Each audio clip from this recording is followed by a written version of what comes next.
Hello മച്ചമാരി, welcome back to Mallu explainer. ഒരു ഗംഭീര കഥ, മരണ ട്വിസ്റ്റ് എന്ന് വെച്ചാൽ മരണ ട്വിസ്റ്റ്. അവസാനം നിങ്ങൾ ശരിക്കും ഞെട്ടാൻ പോവാണ്. ഇതിങ്ങനെ തള്ളി അങ്ങോട്ടേക്കാ എന്ന് നിങ്ങൾ ഇങ്ങനെ വിചാരിക്കുന്നുണ്ടാവും. എന്നാൽ അതൊക്കെ നിങ്ങൾ മാറ്റി പറയും. ഈ കഥ ലാസ്റ്റ് വരെ ക്ഷമയോട് കൂടിയിട്ട് കാണുകയാണെങ്കിൽ ശരിക്കും ഞാൻ ഈ ഒരു സിനിമ കണ്ട സമയത്ത് ഷോക്കായി പോട്ടോ. ആ ഒരു ഷോക്ക് നിങ്ങൾക്ക് വേണമെങ്കിൽ കണ്ടോളൂ, ധൈര്യമായിട്ട് കണ്ടോളൂ. അപ്പൊ നമ്മൾ പോവാണ്, കഥയെക്കുറിച്ചൊന്നും പറയുന്നില്ല, നേരെ അങ്ങോട്ട് കഥയിലേക്ക് പോവാണ്. സിനിമയുടെ തുടക്കത്തിൽ തന്നെ ഒരു വളരെ സ്ട്രേഞ്ച് ആയിട്ടുള്ള ഒരു മനുഷ്യനെ കാണിക്കുകയാണ്. തലയെല്ലാം മൊട്ടടിച്ച് എന്തൊക്കെയോ ചില കർമ്മങ്ങൾ ചെയ്തുകൊണ്ടിരിക്കുകയാണ്. അഥർവ വേദങ്ങളിലെ ചില വാക്യങ്ങൾ, മന്ത്രങ്ങൾ, ഇതൊക്കെയാണ് ഇയാൾ ഉച്ചരിക്കുന്നത്. അതുപോലെ തന്നെ ഇയാളുടെ മുന്നിൽ ഒരു നക്ഷത്രമുണ്ട്. ആ കളത്തിന്റെ ഉള്ളിലായിട്ട് ചെറിയൊരു പെൺകുട്ടിയെ കിടത്തിയിരിക്കുകയാണ്. അതുപോലെ കുറച്ചപ്പുറത്തായിട്ട് മറ്റൊരു സ്ത്രീ കയ്യോ കാലോ ഇതൊന്നും അനക്കാൻ കഴിയാതെ അങ്ങനെ ഇരിക്കുകയാണ്. മാത്രമല്ല ഈ വീടിന്റെ പുറത്തേക്ക് നോക്കുകയാണെങ്കിൽ ആട്, പശു, കോഴി ഇവറ്റകളൊക്കെ വല്ലാത്ത രീതിയിൽ ശബ്ദമുണ്ടാക്കി പേടിച്ച് അങ്ങോട്ടും ഇങ്ങോട്ടും ഓടുകയാണ്. അതുപോലെ തന്നെ ശക്തമായ കാറ്റ്, പ്രകൃതിക്ക് തന്നെ വല്ലാത്തൊരു മാറ്റം പോലെ. എന്താണ് ഇവിടെ സംഭവിക്കുന്നത് എന്ന് മനസ്സിലാവുന്നില്ല. അതുപോലെ ഒരുപാട് നാട്ടുകാർ തീപ്പന്തവുമായിട്ട് ഈ ഒരു വീട്ടിലേക്ക് വന്നുകൊണ്ടിരിക്കുകയാണ്. അങ്ങനെ നാട്ടുകാർ വന്നു വീടിന്റെ വാതിലിനടുത്ത് തട്ടാൻ തുടങ്ങുകയാണ്. എന്നാൽ ഇതൊന്നും മൈൻഡ് ചെയ്യാതെ ആ മനുഷ്യൻ മന്ത്രങ്ങൾ അങ്ങനെ ഉച്ചരിച്ചുകൊണ്ടേയിരിക്കുകയാണ്. അവസാനം വാതിൽ തുറന്നു ഉള്ളിലേക്ക് വന്ന ഈ ആൾക്കാർ ഈ മനുഷ്യനെ മർദ്ദിക്കുകയാണ്. എന്നിട്ടും മന്ത്രങ്ങൾ ഉച്ചരിച്ചുകൊണ്ടേയിരിക്കുന്നുണ്ട്.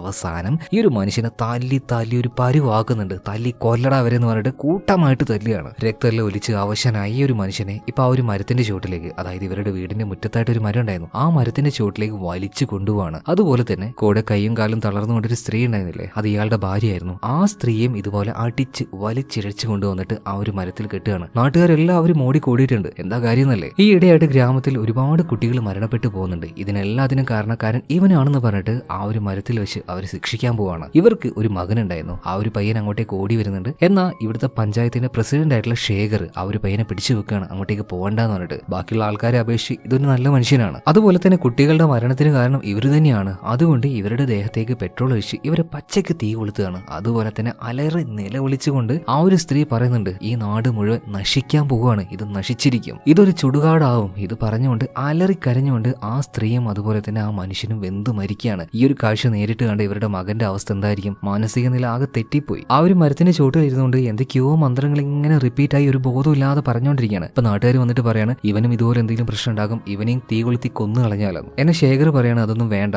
ഞാൻ ഇവനെ കുറച്ച് അകലെയുള്ള ഏതെങ്കിലും ഒരു ഓർഫനേജിലാക്കി കൊടുക്കാം, എവിടെങ്കിലും പോയിട്ട് ജീവിക്കട്ടെ എന്ന്. വെറുതെ എന്തിനാ ഒരു കുഞ്ഞിനെ കൊല്ലുന്നത്? ആ നാട്ടുകാരും ഇത് സ്വീകരിക്കുകയാണ്. അങ്ങനെ ഈ ഒരു കുട്ടിയെ ഒരു അനാഥാലയത്തിൽ ചേർക്കുന്നുണ്ട്. വർഷങ്ങൾ കുറച്ച് കഴിഞ്ഞു പോവാണ്. 12 വർഷം കഴിഞ്ഞു. ഇപ്പൊ വർഷം 1991. ഒരു ദിവസം രാവിലെ ആ നാട്ടിലെ പാൽക്കാരൻ പാലുമായിട്ട് നേരെ പോവുകയാണ്. നേരം വെളുത്തിട്ടൊന്നുമില്ല, അത്യാവശ്യം ഇരുട്ടുണ്ട്. ആ സമയത്താണ് 12 വർഷങ്ങൾക്ക് മുന്നേ ഈ നാട്ടുകാർ തീ വെച്ച് കൊന്നുകളഞ്ഞ ആ 2 പേരുണ്ടല്ലോ, അവരുടെ വീടിന്റെ മുന്നിലെത്തിയപ്പോ അവിടെ വ്യത്യസ്തമായ രീതിയിൽ 2 കാക്ക ഇയാൾ കാണാണ്. ഇതിനിങ്ങനെ സൂക്ഷിച്ചു പോകുമ്പോൾ ഈ കാക്ക വല്ലാതെ വയലന്റ് ആയിട്ട് വന്നിട്ട് ഇയാളുടെ തലയിൽ കൊത്തുകയാണ്. പിന്നീട് അവിടെ എന്തൊക്കെയോ സംഭവിച്ചു, എന്താണെന്ന് വ്യക്തമായിട്ട് കാണുന്നില്ല. എന്നാൽ ഇതിനുശേഷം ഒരുപാട് കാക്കകൾ, എന്തിനു പറയണം, ആ രാത്രിയിൽ ആകാശത്ത് കാണുന്ന ആ ഒരു ചന്ദ്രനെ വരെ മറക്കാൻ പാകത്തിൽ അത്രയും കാക്കകൾ വല്ലാത്ത രീതിയിൽ ഭ്രാന്ത് പിടിച്ചതുപോലെ അങ്ങോട്ടും ഇങ്ങോട്ടും പാറി കളിക്കുകയാണ്. ഇതെല്ലാം കൂടെ കഴിഞ്ഞപ്പോൾ ഈ മനുഷ്യൻ എന്തോ ബാധ കയറിയതുപോലെ ആവുന്നുണ്ട്. ഇയാൾ ഒരുമാതിരി രീതിയിൽ മുന്നോട്ടേക്ക് അങ്ങനെ നടക്കാൻ തുടങ്ങുകയാണ്. പിറ്റേ ദിവസം രാവിലെ ഈ പ്രായ ആളുണ്ടല്ലോ, ഇയാളുടെ മകൻ ഇയാളെ തേടിക്കൊണ്ട് അങ്ങനെ നാട്ടിലൂടെ മുഴുവൻ നടക്കുകയാണ്. അതായത്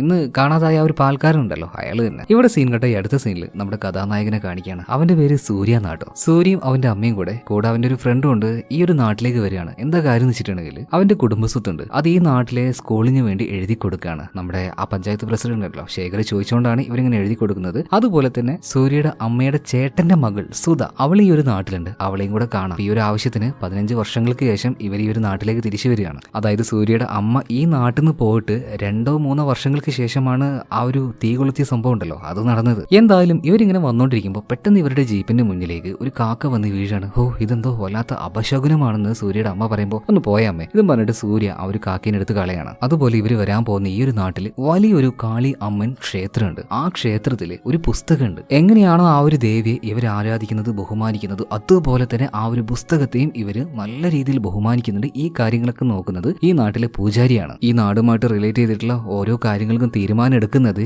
ഈ ഒരു പുസ്തകം വെച്ചാണ് കേട്ടോ. അത്രയും ബഹുമാനം ഈ നാട്ടുകാർ ആ പുസ്തകത്തിന് കൊടുക്കുന്നുണ്ട്. എന്തായാലും ഇവര് നാട്ടിലേക്ക് എത്തുകയാണ്. ഇപ്പൊ സൂര്യയുടെ ചേട്ടത്തി ഉണ്ടല്ലോ സുധയെ കാണുകയാണ്. ഇവരുടെ ചെവിക്ക് എന്തോ ഒരു പ്രശ്നമുണ്ട് കേട്ടോ. ഏതൊരു ചെവിക്ക്, വലത്തെ ചെവിക്കാ തോന്നുന്നു. അതുപോലെ തന്നെ അച്ഛന്റെ അനിയത്തി, അമ്മായിയുടെ മകനായിട്ടുള്ള സൂര്യൻ വന്നിരിക്കുകയല്ലേ. ഭയങ്കര സന്തോഷമായി. അവരിങ്ങനെ ഓരോ കാര്യങ്ങൾ അങ്ങോട്ടും ഇങ്ങോട്ടും പറഞ്ഞുകൊണ്ടിരിക്കുകയാണ്. അങ്ങനെ രാത്രിയായിട്ടുണ്ട്. നമ്മുടെ സൂര്യ അതുപോലെ തന്നെ കൂട്ടുകാരൻ ചെക്കൻ രണ്ടുപേരും അങ്ങോട്ടും ഇങ്ങോട്ടും ഓരോ കഥകൾ പറഞ്ഞുകൊണ്ടിരിക്കുമ്പോൾ പെട്ടെന്ന് അവിടെ ഉണ്ടായിരുന്ന ഒരു നാടൻ കോഴി എടുത്തുകൊണ്ട് പോകാനായിട്ട് ഒരു പെണ്ണ് വരികയാണ്. അവളുടെ ആ ഒരു വസ്ത്രമൊക്കെ കാണുമ്പോൾ അങ്ങനെ തോന്നുന്നത്. അപ്പൊ ഒപ്പം തന്നെ അവിടെ ഉണ്ടായിരുന്ന നാട്ടുകാർ വിളിച്ചു പോകുന്നുണ്ട് കള്ളൻ കള്ളെന്ന്. ഇപ്പൊ എല്ലാവരും ആ ഒരു പെൺകുട്ടിയുടെ പിന്നാലെ ഓടുന്നുണ്ട്, സൂര്യ ഓടുന്നുണ്ട് കേട്ടോ. എന്നാൽ സൂര്യ അവൾ എവിടെയാ ഒളിച്ചിരിക്കുന്നതെന്ന് കണ്ടു നേരെ അങ്ങോട്ടേക്ക് കയറി ചെല്ലുകയാണ്. കള്ളത്തി കോഴിയെ കക്കുന്നോടി എന്ന് പറഞ്ഞിട്ട് അവളുടെ കയ്യിൽ കയറി പിടിക്കുകയാണ്. അവളുടെ വള ഇപ്പോ 1-2 ഇപ്പൊ സൂര്യയുടെ കയ്യിലേക്ക് വന്നിട്ടുണ്ട്. ഇതേ സമയത്തിന് ആ പെൺകുട്ടി എങ്ങനെയൊക്കെയോ രക്ഷപ്പെട്ടു പോവാണ്. പിറ്റേ ദിവസം രാവിലെയായി. ഇപ്പൊ ശേഖർ ഉണ്ടല്ലോ, അതായത് പഞ്ചായത്ത് പ്രസിഡന്റ്, അദ്ദേഹത്തിന്റെ വീട്ടിലേക്ക് ഇവരെ വിരുന്നിന് ക്ഷണിച്ചിരിക്കുകയാണ്. അങ്ങനെ ഭക്ഷണം കഴിച്ചുകൊണ്ടിരിക്കുമ്പോൾ ഇവർക്ക് ഭക്ഷണവും കാര്യങ്ങളൊക്കെ വിളമ്പുന്നത് അവിടെ തന്നെ ഉണ്ടായിരുന്ന പ്രധാന വേലക്കാരികളിൽ ഒരാളായിട്ടുള്ള സാവിത്രിയാണ്. ഇതിനുശേഷം ചിക്കൻ കറി ഇതൊക്കെ ആയ സമയത്ത് ആ കറിയുമായിട്ട് ശേഖറിന്റെ മകൾ അങ്ങോട്ടേക്ക് വരികയാണ്. അവളുടെ പേര് നന്ദിനി നാട്ടോ. അപ്പൊ നന്ദിനി ഇങ്ങനെ ആ ഒരു കറി വിളമ്പുന്ന സമയത്ത് സൂര്യക്ക് എന്തോ ഒരു സംശയം. ഭക്ഷണം എല്ലാം കഴിച്ചു കഴിഞ്ഞ് ഇപ്പോ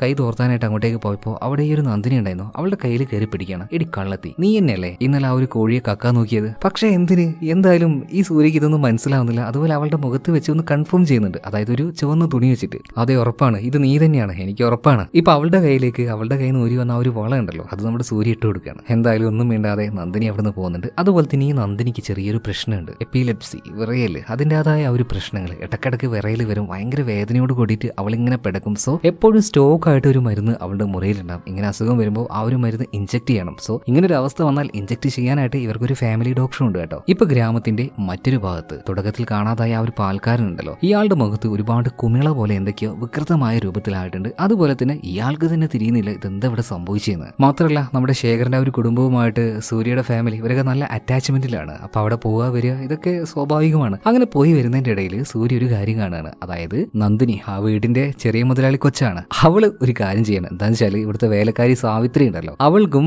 അപ്പുറത്തെ ഗ്രാമത്തിലൊരു പയ്യനുണ്ട് രവി. ഇവർ രണ്ടുപേർക്കിടയിൽ നല്ലൊരു പ്രേമുണ്ട്. സോ ഇവർക്ക് ആവശ്യമായിട്ടുള്ള ആ ഒരു കാര്യങ്ങൾക്കൊക്കെ ചെയ്തു കൊടുത്തിട്ട് ഇതിന്റെ പുറത്ത് കാവലിരിക്കുന്നത് നമ്മുടെ നന്ദിനിയാണ്. ഇത് കയ്യോടെ സൂര്യ പൊക്കാണ്. ഇപ്പൊ ആകെ പേടിച്ചു പോയ സാവിത്രി ഇത് ആരോടും പറയരുത് എന്നൊക്കെ പറയുന്ന സമയത്ത് ഇപ്പൊ സൂര്യ പറയുന്നു, ഓക്കെ ഞാൻ ആരോടും പറയില്ല, പക്ഷേ നിന്റെ മുതലാളി അമ്മ ഉണ്ടല്ലോ അവരുമായിട്ട് എന്നെ ഒന്ന് സെറ്റ് ആക്കി തരണം. എന്തായാലും ഇതിനുശേഷം നമ്മുടെ സൂര്യ പിന്നീട് നന്ദിനിയുടെ പിറകാലെ തന്നെയാണ്. അങ്ങനെ പോയി അവസാനം അവളെ വളച്ചെടുക്കുകയാണ്. മാത്രമല്ല ഇപ്പൊ നമ്മുടെ സൂര്യയുടെ അമ്മയുണ്ടല്ലോ ഒരു കാര്യം തീരുമാനിച്ചിട്ടുണ്ട്. സ്കൂളിന് വേണ്ടി ഇവരുടെ സ്ഥലം എഴുതി കൊടുത്തപ്പോൾ ഇവരുടെ ഒരു പഴയ തറവാടുണ്ട്, അത് സൂര്യയുടെ അമ്മയ്ക്കാ കിട്ടിയത്. അത് ആർക്ക് എഴുതി കൊടുക്കാണ്? സുധയ്ക്ക് എഴുതി കൊടുക്കാണ്. എന്തായാലും ഈ വയസ്സാങ്കാലത്ത് സൂര്യയുടെ അമ്മയ്ക്ക് ഇതൊന്നും ആവശ്യമില്ലല്ലോ. എന്തായാലും ഭയങ്കര സന്തോഷമായി. ഈ ഒരു കാര്യം നേരിട്ട് കൊടുക്കുന്നത് നമ്മുടെ നന്ദിനിയെ വിളിപ്പിച്ച് അവളുടെ കൈകൊണ്ടാണ്. അങ്ങനെ ഭക്ഷണം എല്ലാം കഴിച്ച് നമ്മുടെ നന്ദിനി പോകാൻ നിൽക്കുന്ന സമയത്ത് വേഗം നന്ദിനിയെ ഈ ഒരു സുധ വിളിക്കണം. നന്ദിനി നീ അവിടെ നിൽക്ക്, ഒറ്റയ്ക്ക് പോകണ്ട, സൂര്യ നിന്നെ കൊണ്ടാക്കിക്കോളും. ഇപ്പൊ സൂര്യ വിളിച്ചിട്ട് സുധ പറയാണ്, പൊന്നു മോനെ എനിക്ക് നന്നായിട്ട് അറിയാം നിനക്ക് അവളോട് ഇഷ്ടമാണെന്ന്. അപ്പൊ ഈ ഒരു യാത്രയിൽ മര്യാദക്ക് അവളോട് കാര്യങ്ങൾ തുറന്നു പറഞ്ഞു എന്ന് പറയാം. അങ്ങനെ സൂര്യ നന്ദിനിയോട് കാര്യങ്ങളൊക്കെ തുറന്നു പറയാണ്. ഇപ്പൊ നന്ദിനി ഒരുപാട് കരയാണ് കേട്ടോ. കാരണം അവൾക്കൊരു അസുഖമുണ്ട്. വെറുതെ എന്തിനാണ് സൂര്യയുടെ ആ ഒരു ലൈഫ് ഇവിടെ ഇല്ലാതാക്കുന്നത്? അത് വേണ്ട സൂര്യ, എനിക്ക് നിന്നെ ഇഷ്ടമൊക്കെ തന്നെയാണ്, പക്ഷേ എന്റെ കൂടെ നിനക്ക് ജീവിക്കാൻ കഴിയില്ല സൂര്യ. പെട്ടെന്നിങ്ങനെ കേട്ട സമയത്ത് സൂര്യക്കും വല്ലാതെ വിഷമമാകുന്നുണ്ട് കേട്ടോ. അതുപോലെ തന്നെ ഈ നാട്ടിലെ ഇവരുടെ ആ ഒരു അമ്പലം ഉണ്ടല്ലോ, ആ അമ്പലത്തിലേക്ക് നേരത്തെ കാണാതായ ആ ഒരു പാൽക്കാരൻ വരികയാണ്. എല്ലാവരും ഇങ്ങനെ നോക്കുമ്പോൾ ഉത്സവം കാര്യങ്ങളൊക്കെയാണ്. ഇതൊന്നും മൈൻഡ് ചെയ്യാതെ ഇയാൾ നേരെ ക്ഷേത്രത്തിന്റെ ഉള്ളിലേക്ക് കയറി ചെല്ലുകയാണ്. മാത്രമല്ല അതിന്റെ ഉള്ളിൽ വെച്ച് ചോര ഛർദ്ദിച്ച് ഇയാൾ മരണപ്പെടുകയാണ്. വേഗം തന്നെ പൂജാരി അങ്ങോട്ടേക്ക് ഓടി വരുന്നുണ്ട്. പൂജാരിയൊക്കെ ഞെട്ടിപ്പോയി. അമ്പലത്തിന്റെ ഉള്ളിൽ മരണോ? ഇതെന്തോ വലിയ ആപത്ത് വരാനുള്ള സൂചനയാണ്. വേഗം തന്നെ ഇവര് ആ ഒരു പവിത്രമായ ആ ഒരു പുസ്തകം ഉണ്ടല്ലോ അതെടുക്കുകയാണ്. എന്താണ് അതിൽ പറയുന്ന ആ ഒരു പരിഹാര മാർഗം എന്ന് പൂജാരി വായിച്ചു നോക്കിയിട്ട് കാര്യങ്ങൾ പറയാണ്. ഇനി വരാൻ പോകുന്ന 8 രാത്രി 8 പകല് ഈ ദിവസങ്ങളിൽ നമ്മുടെ ഗ്രാമത്തിൽ ആരും പുറത്തേക്ക് പോകാനും പാടില്ല, ഇങ്ങോട്ടേക്ക് വരാനും പാടില്ല. അതുപോലെ തന്നെ ഒരു വീട്ടിലും ഇനി പൂജയോ കാര്യങ്ങളോ ചെയ്യേണ്ട. എല്ലാവരും വിഗ്രഹങ്ങളും അതുമായി ബന്ധപ്പെട്ട ഫോട്ടോസും എല്ലാം ഈ ഒരു ക്ഷേത്രത്തിലേക്ക് കൊണ്ടുവന്ന് വെച്ചിട്ട് 8 ദിവസം അത് പൂട്ടിയിടണം. ഒരു പൂജയും കർമ്മങ്ങളും ചെയ്യാൻ പാടില്ല. ഇതേ സമയത്ത് തന്നെ ഈ നാട്ടിലേക്ക് വന്ന അബ്ബയ് രാജു ഈ ഒരു ശേഖരുമായിട്ട് ഒരു ഇച്ചിരി കോർത്ത് നിൽക്കുന്ന ആളാണ് കേട്ടോ. ഇയാളുടെ മകളുടെ കല്യാണം വിളിക്കാൻ വേണ്ടി വന്നതാണ്. അധികം നാളൊന്നും നാട്ടിലെ ഈ ഗ്രാമത്തിൽ നിന്ന് പോയിട്ട് സോ 8 ദിവസം ഇവിടെ നിൽക്കാന്ന് വെച്ചാൽ അബ്ബയ് രാജുവിന് അത് പറ്റുന്ന കാര്യമില്ല. ഇയാളിത് മൈൻഡാക്കാതെ അവിടെ നിന്ന് പോവാണ്. അതുപോലെ തന്നെ നമ്മുടെ സൂര്യയുടെ അമ്മയായിട്ടുള്ള ആ ഒരു സ്ത്രീ ഇവർക്ക് ഇവിടുന്ന് പോവാൻ കാരണം ഇവർ ഈ ഒരു നാട്ടുകാരല്ലല്ലോ. മാത്രമല്ല സൂര്യയുടെ അമ്മ 15 വർഷങ്ങൾക്ക് മുന്നേ ഇവിടുന്ന് പോയതാണ്. എന്തായാലും അവരും ഈ ഒരു എന്താ പറയാ ആചാരം അല്ലെങ്കിൽ ഈ പരിഹാരക്രിയ ഇതിന്റെ ഉള്ളിൽ വരില്ല കേട്ടോ. അവർക്കും പോവാം. പക്ഷേ ഈ നാട്ടിൽ ജീവിക്കുന്ന ഒരാൾ പോലും പുറത്തേക്ക് പോകാൻ പാടില്ല. എന്നാൽ ഇതിനെല്ലാം എതിർത്തുകൊണ്ട് അഭയരാജ് പോകുന്ന സമയത്ത് ശേഖർ എതിർക്കുകയാണ്. നീ എന്താ അഭയരാജ് ഇങ്ങനെ പെരുമാറുന്നത്? നാട്ടുകാരുടെ നല്ലത് നമ്മുടെ നാടിന്റെ നല്ലതിന് വേണ്ടിയിട്ടല്ലേ? ഈ സമയത്ത് നിന്റെ മകളുടെ കല്യാണം മുടക്കാനും അല്ലെങ്കിൽ വേണ്ടാന്നൊന്നല്ലേ വെക്കുന്നത്, ഒന്ന് നീട്ടി വെച്ചൂടെ? അപ്പൊ അഭയരാജുവിന് എല്ലാവരും നാട്ടുകാരെല്ലാവരും ഇങ്ങനെ ഇടഞ്ഞു നിൽക്കുന്നതുകൊണ്ട് ഇവിടുന്ന് പോകാനും പറ്റില്ല. അതുപോലെ ഈ ഒരു കാര്യം മുൻകൈ എടുത്ത് പറഞ്ഞ ശേഖരനോട് ഇയാൾക്ക് ഭയങ്കരമായിട്ട് ദേഷ്യം തോന്നുകയാണ്. അങ്ങനെ എന്നാ ആ ഉത്സവത്തിൽ ഇവരെല്ലാവരും ധരിച്ച വസ്ത്രം ഇതെല്ലാം മൂരി മറ്റു വസ്ത്രങ്ങൾ ധരിച്ച് ഇതെല്ലാം അവിടെ കൂട്ടിയിട്ട് കത്തിക്കുകയാണ്. അപ്പൊ ഇന്ന് വൈകുന്നേരം ഈ ഒരു ഗ്രാമത്തിൽ നിന്ന് പോകാൻ പറ്റുന്നവർക്കൊക്കെ പോകാം. എല്ലാവർക്കും പോകാനുള്ള പെർമിഷൻ ഇല്ല. അതായത് നമ്മുടെ അഭയരാജു ഇവനൊക്കെ ഈ ഒരു നാട്ടുകാരൻ തന്നെയായിരുന്നല്ലോ, അവനൊക്കെ ഇവിടെ തന്നെ നിൽക്കുക. അതുപോലെ തന്നെ സൂര്യയുടെ കൂട്ടുകാരൻ അമ്മ അവർക്കെല്ലാം പോവാം. സോ ഇപ്പൊ സൂര്യ പോവാൻ നിൽക്കുകയാണ്. അതുപോലെ തന്നെ അവൻ ആരെയോ വെയിറ്റ് ചെയ്യുന്നുണ്ട് കേട്ടോ. മറ്റാരുമല്ല നമ്മുടെ നന്ദിനിയെ തന്നെ. അവസാനമായിട്ട് ഒരു മറുപടി പറയണമെന്ന് അവളോട് പറഞ്ഞിട്ടുണ്ടായിരുന്നു. അവൾ വരുമെന്നും പറഞ്ഞിട്ടുണ്ടായിരുന്നു. എന്നാൽ സൂര്യ ഇങ്ങനെ അവളെ കാത്തു നിൽക്കുമ്പോൾ കഴിയുമ്പോൾ നന്ദിനിക്ക് വരാൻ പറ്റാത്തൊരവസ്ഥയിലേക്ക് അവൾ പോവാണ്. അവൾക്ക് ആ ഒരു അസുഖം വന്നു, വിറയിലിളകി താഴെ വീഴാണ്. ഇതിനിടക്ക് മരുന്ന് തട്ടി താഴേക്കും വീഴുന്നുണ്ട്. കുറെ നേരം കഴിഞ്ഞു സൂര്യ കാത്തു നിന്നും മടുത്തു. അങ്ങനെ ചേച്ചിയോട് സങ്കടമെല്ലാം പറഞ്ഞിട്ട് അവൻ ഇവിടുന്ന് തിരിച്ചു പോവാണ്. കൂടെ അമ്മയുണ്ട് കേട്ടോ. എന്നാൽ കുറച്ച് സമയം കഴിഞ്ഞപ്പോൾ നന്ദിനിയുടെ അച്ഛൻ ഈ ഒരു കാഴ്ച കാണുകയാണ്.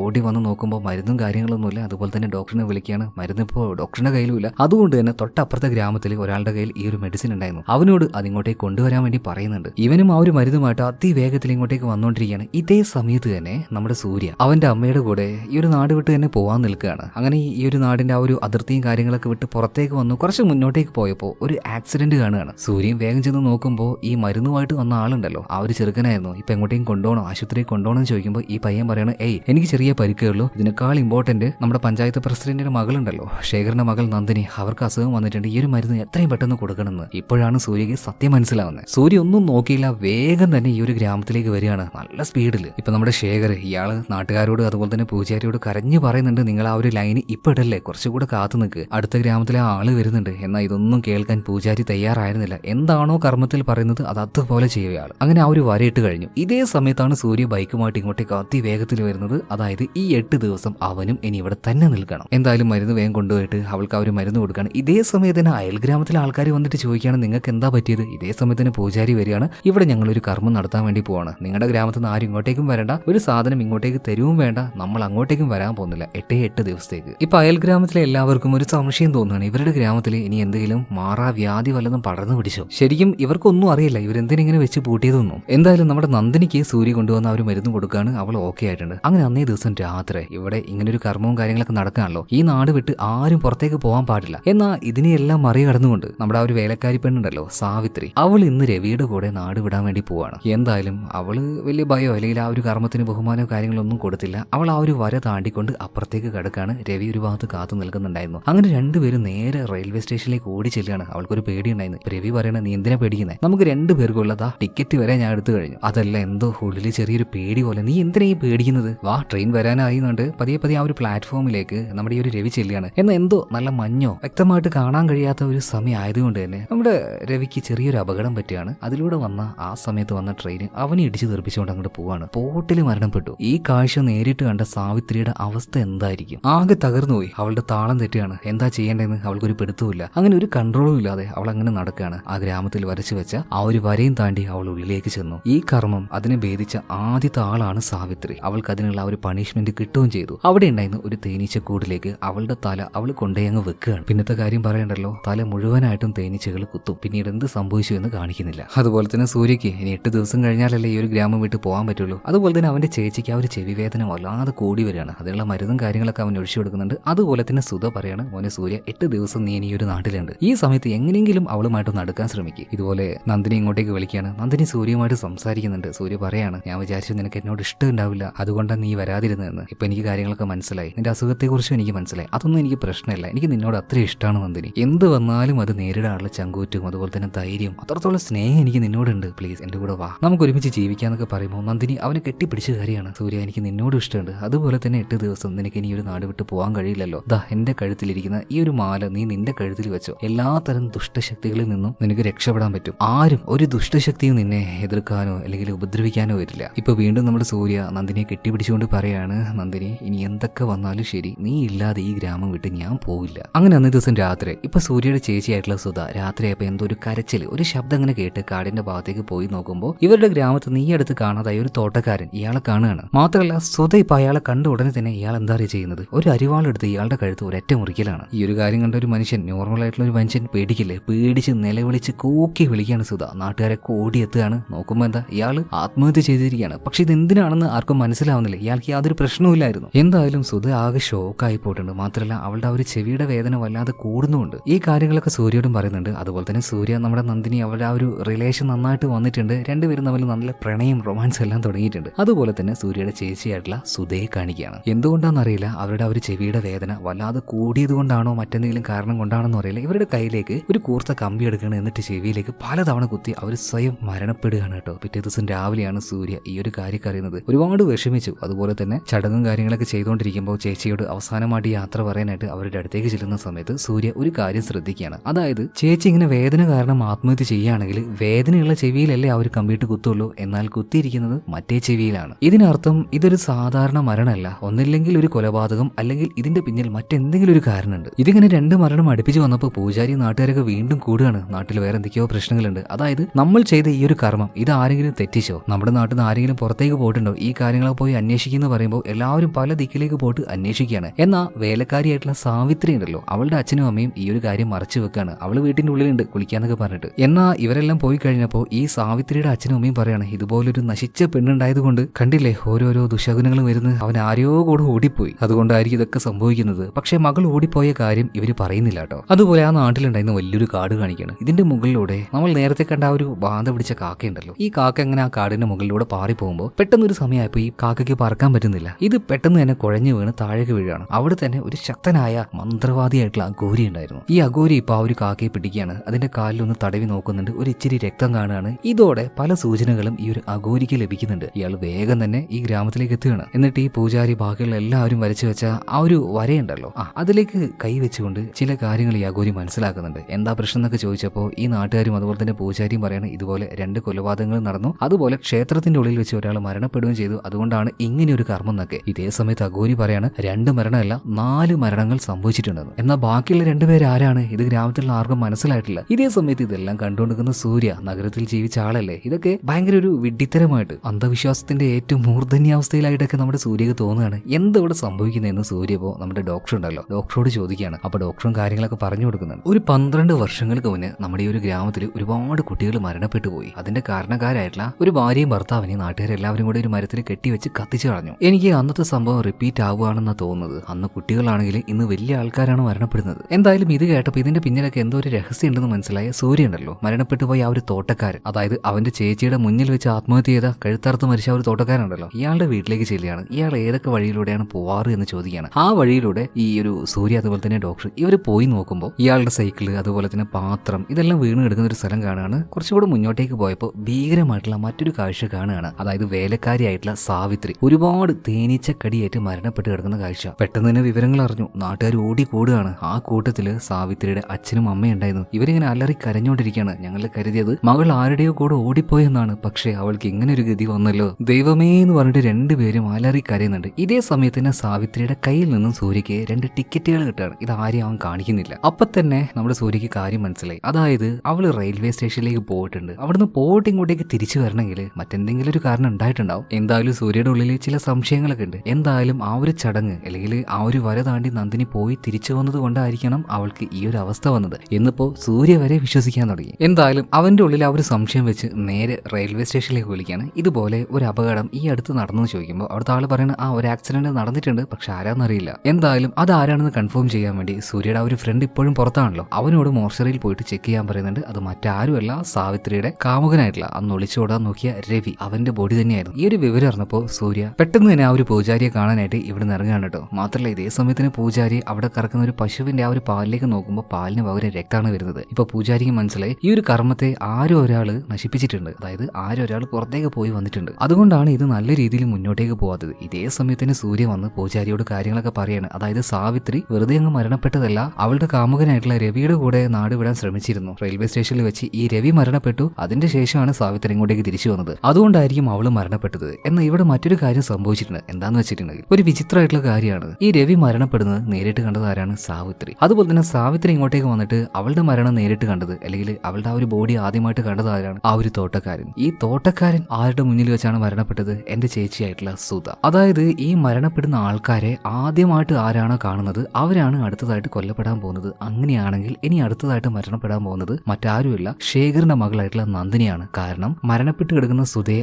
ആദ്യമായിട്ട് കണ്ടത് അവളായിരുന്നു. അങ്ങനെയാണെങ്കിൽ ഈ പറഞ്ഞതുപോലെ തന്നെ അടുത്തതായിട്ട് മരണപ്പെടാൻ പോകുന്നത് നന്ദിനി തന്നെയാണ്. ഇപ്പൊ നന്ദിനിയെ നോക്കുമ്പോൾ ഒരു ലക്കും ലവാനും ഇല്ലാതെ അവൾ അങ്ങനെ നടക്കുകയാണ്. എവിടേക്കെന്നല്ലേ, കഥയുടെ ആരംഭത്തിൽ 2 പേരെ ചുട്ടുകൊന്നില്ലേ, അവരുടെ ആ ഒരു വീട്ടിന് മുറ്റത്തായിട്ട് ഒരു പൊട്ടക്കിണറുണ്ട്, ഇതിന്റെ ഉള്ളിലേക്ക് ചാടാൻ പോകാനാണ്. ഇത് മരത്തിൽ കയറിക്കൊണ്ടിരിക്കുന്ന ഒരാൾ കാണുന്നുണ്ട്, ഉറക്കനെ വിളിച്ച് കൂന്നുണ്ട്. ഇതേ സമയത്ത് തന്നെ നന്ദിനിയെ തേടി ഇറങ്ങിയ സൂര്യ ഈ ഒരു കാര്യം കാണുകയാണ്. അവന്റെ മുന്നിൽ വെച്ച് ആ ഒരു കിണറ്റിലേക്ക് അവൾ എടുത്ത് ചാടുന്നുണ്ട്. പിന്നാലെ തന്നെ സൂര്യൻ ചാടുകയാണ്. പെട്ടെന്ന് കണ്ടതുകൊണ്ട് തന്നെ അവളെ രക്ഷിക്കാൻ പറ്റി, വീട്ടിലേക്ക് കൊണ്ടുവന്നു. ഇപ്പൊ ബോധമില്ല. ബോധം വന്നപ്പോൾ തന്നെ അവൾക്ക് വിറയൽ ഇളകുകയാണ്. ഇപ്പൊ വേഗം തന്നെ ഡോക്ടർ അവൾക്ക് മരുന്ന് കുത്തി വെക്കുന്നുണ്ട്. കുറച്ച് നേരത്തേക്ക്, ഒരു 8 മണിക്കൂർ നേരത്തേക്ക് അവൾക്ക് ബോധവും കാര്യങ്ങളൊന്നും ഉണ്ടാവില്ല. ഇതറിഞ്ഞ എല്ലാവരും ഈ ശേഖറിന്റെ, അതായത് പ്രസിഡന്റിന്റെ വീട്ടിലേക്ക് ഓടിക്കൂടിയിട്ടുണ്ട്. കൂട്ടത്തിൽ ആ ഒരു പൂജാരിയുണ്ട്. അതുപോലെ തന്നെ പൂജാരി പറയാണ്, ഇനി അടുത്തത് എന്താണ്, അടുത്ത കർമ്മം എന്താണ്, അടുത്ത പരിഹാരം എന്താണ്, അതാണ് ഇനി നമ്മൾ നോക്കേണ്ടത്. എല്ലാം മുടങ്ങിയിരിക്കുന്നു. അങ്ങനെ ഈ ശേഖരന്റെ വീട്ടിൽ തന്നെയാണ് ആ ഒരു പുസ്തകം ഉള്ളത്. പൂജാരി ചാവിയെല്ലാം കൊടുക്കുകയാണ്. അങ്ങനെ ആ ഒരു പുസ്തകം ആ ഒരു പെട്ടിയിൽ നിന്ന് തുറന്ന് ഇവർ വായിച്ചു നോക്കാൻ ആരംഭിക്കുകയാണ്. ഇനി എന്താണ് അടുത്ത പരിഹാരക്രിയ എന്ന് നോക്കാനായിട്ട്. അങ്ങനെ ആ ഒരു പുസ്തകം വായിച്ചു കഴിഞ്ഞാൽ ഈ പൂജാരി ഒരു കാര്യം പറയാണ്, നല്ല വലുപ്പമുള്ള ഒരു മരത്തിന്റെ പെട്ടി റെഡിയാക്കാനായിട്ട്. ഇതേ സമയത്ത് തന്നെ സൂര്യ ആ ഒരു ഡോക്ടറിനെയും കൂട്ടിയിട്ട് ഒരു കാര്യം തീരുമാനിക്കുകയാണ്. അതായത് 12 വർഷങ്ങൾക്ക് മുന്നേ ഈ നാട്ടുകാർ കൊന്നുകളഞ്ഞ ആ ഒരു ഭാര്യ ഭർത്താവുണ്ടല്ലോ, അവരുടെ വീട്ടിലേക്ക് ഒന്ന് പോയി നോക്കാന്ന്. അങ്ങനെ ആരും കയറാത്ത ആ വീട്ടിന്റെ ഉള്ളിലേക്ക് ഇപ്പൊ സൂര്യൻ ഡോക്ടറും കൂടെ വന്നിട്ടുണ്ട്. അവിടെ വെച്ച് ഭയങ്കര നാറ്റവും കാര്യങ്ങളൊക്കെ ഉണ്ട് കേട്ടോ. അതുപോലെ തന്നെ സൂര്യക്ക് ഒരു പുസ്തകം അവിടെ നിന്ന് കിട്ടുകയാണ്. ആ പുസ്തകത്തിൽ ചില കാര്യങ്ങൾ എഴുതി വെച്ചിട്ടുണ്ട്. അത് എഴുതിയ ആള് മറ്റാരുമല്ല, വെങ്കിടാചലം. അന്ന് ഇവരെല്ലാം തീ വെച്ച് കൊന്ന ആ ഒരു മനുഷ്യനുണ്ടല്ലോ, ഇയാൾ തന്നെയാണ്. ഇയാൾ സയൻസ് അതുപോലെ തന്നെ അഥർവവേദത്തിലെ കുറേയധികം കാര്യങ്ങൾ ഇതെല്ലാം ചേർത്തുകൊണ്ട് എന്തൊക്കെയോ പരീക്ഷണങ്ങൾ ഇയാൾ നേരത്തെ പ്ലാൻ ചെയ്തിട്ടുണ്ട്. അതുപോലെ തന്നെ ആ പുസ്തകത്തിൽ മറ്റൊരു കാര്യം കൂടെ എഴുതി വെച്ചിട്ടുണ്ട്. അതായത് ഒരാൾ മരണപ്പെട്ട് കഴിഞ്ഞാൽ അയാളുടെ കണ്ണുകൾ 6-7 മണിക്കൂറുകളോളം ജീവനോടെ ഉണ്ടാവും. അങ്ങനെ എന്തൊക്കെയോ ഓരോ കാര്യങ്ങൾ. ഇതേ സമയത്തിന് പൂജാരി അടുത്ത പരിഹാര മാർഗം എന്താണെന്ന് നാട്ടുകാരോട് പറയാണ്. അതായത് പെട്ടിയിലേക്ക് ഇപ്പൊ ബാധിച്ച ആ ഒരു ശാപം ബാധിച്ച നന്ദിനിയെ വെച്ച് പൂട്ടണം. അതുപോലെ തന്നെ ഇവരുടെ ഗ്രാമത്തിന്റെ ഒരു ഭാഗമുണ്ട്, ആ ഭാഗത്തിനെ കുറിച്ചും ആ ഒരു പുസ്തകത്തിൽ പറഞ്ഞിട്ടുണ്ടായിരുന്നു. ആ ഭാഗത്തിലേക്ക് ഈ പെട്ടിയുമായിട്ട് നന്ദിനി വെച്ച് പൂട്ടിയ ഒരു പെട്ടി അതുമായിട്ട് ഇവരങ്ങോട്ടേക്ക് ചെല്ലുക, അവിടെ വെച്ച് ചില ക്രിയകൾ ചെയ്യുക. എന്നിട്ട്